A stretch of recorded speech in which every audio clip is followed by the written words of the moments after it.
Ela saiu para uma aula de música e nunca mais voltou. Emanuela Orlandi desapareceu em 1983, aos 15 anos, dentro do próprio território do Vaticano. 4 décadas depois, o que se sabe ainda é cercado por mentiras, silêncio e medo.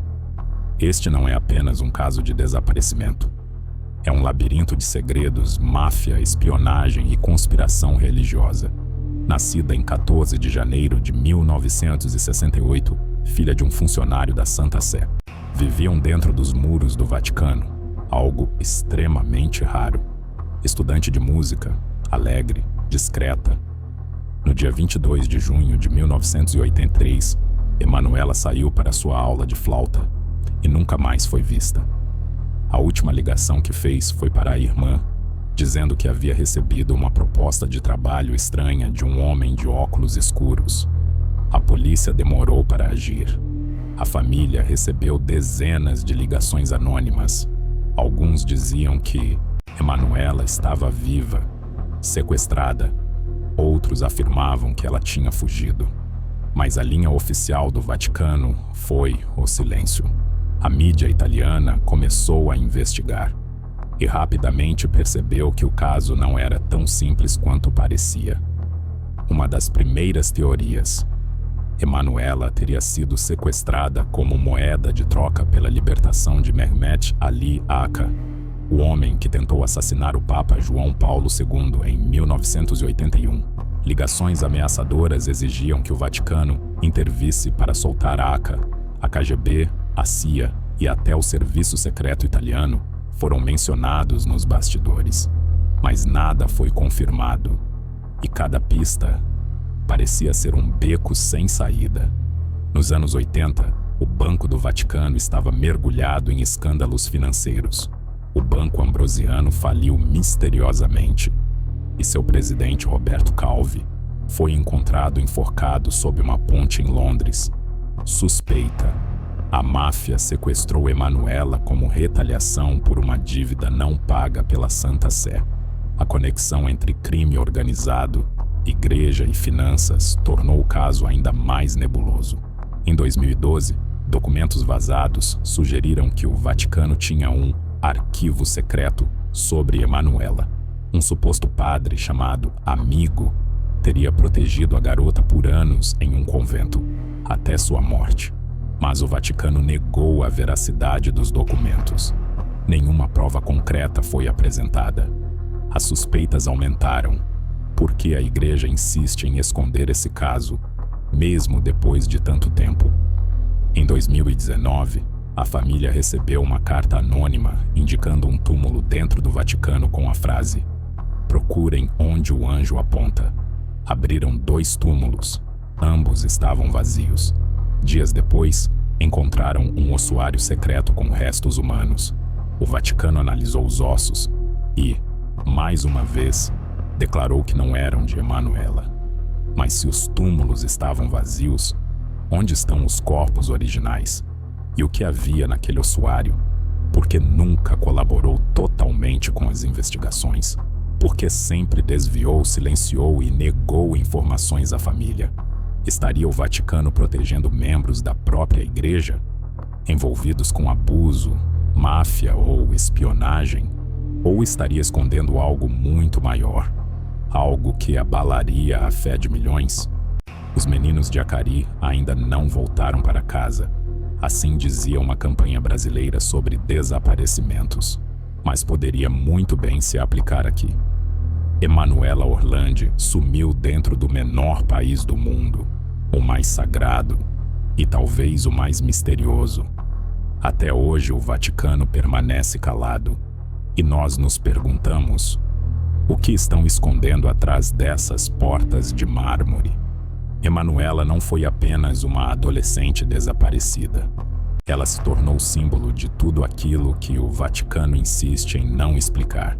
À medida que os anos passaram, a investigação deixou de ser uma busca por uma menina desaparecida e se transformou numa corrida contra o tempo.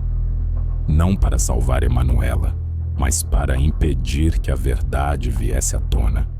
Documentos foram engavetados. Padres que poderiam falar morreram misteriosamente. Testemunhas mudaram suas versões. O silêncio dentro do Vaticano parecia cada vez mais ensurdecedor. Existe um segredo entre as paredes do Vaticano que poucos ousam enfrentar: o envolvimento de membros do clero em redes de abuso, chantagem e proteção mútua. Relatórios não oficiais citam que Emanuela teria sido vítima de um círculo interno de abusos dentro da própria igreja que envolvia altos membros do Vaticano.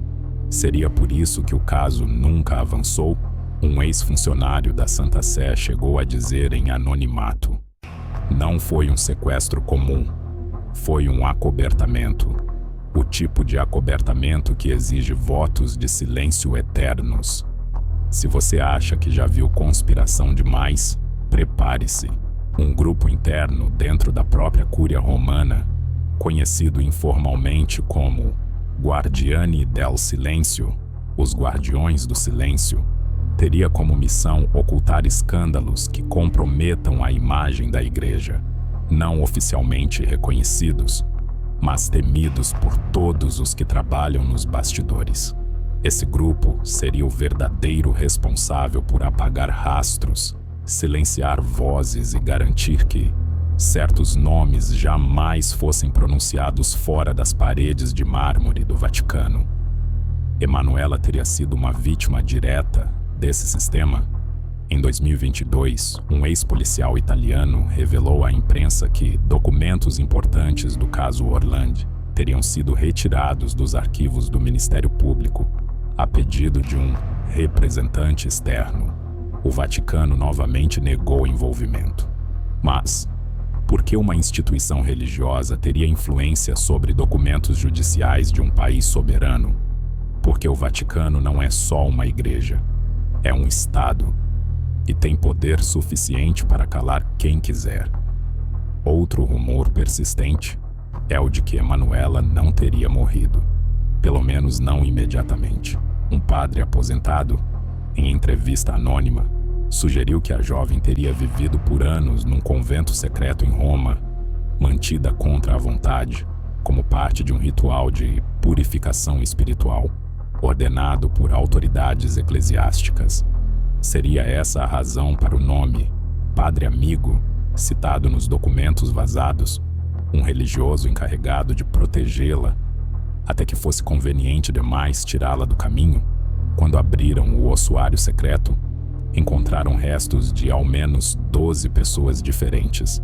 Em 2019, cientistas forenses analisaram os ossos, mas algo chamou a atenção. Alguns eram de crianças, outros de adolescentes. Nenhuma identificação definitiva foi feita. A pergunta que ecoou nas redes sociais foi: por que havia tantos restos humanos num lugar que deveria estar vazio? A resposta oficial: era um antigo ossuário histórico. A resposta extraoficial: a igreja está escondendo não apenas um crime, mas uma série de crimes não resolvidos. A mãe de Emanuela, já idosa, ainda acende uma vela todas as noites. A família Orlandi nunca desistiu. Organizaram protestos em frente à Praça de São Pedro. Levaram o caso ao parlamento italiano. Até mesmo o parlamento europeu cobrou explicações do Vaticano em 2023. Mas o Papa Francisco, assim como seus antecessores, preferiu o silêncio. Ela está no céu, chegou a dizer. Mas isso é uma verdade revelada? Ou apenas uma forma de encerrar o assunto de vez? Existem mistérios que duram gerações, outros que se tornam fantasmas entre arquivos empoeirados. Mas o caso Emanuela Orlandi é uma cicatriz viva. O Vaticano pode continuar negando, pode enterrar documentos, pode ignorar pedidos de ajuda. Mas enquanto não houver justiça, o mundo seguirá perguntando: onde está Emanuela?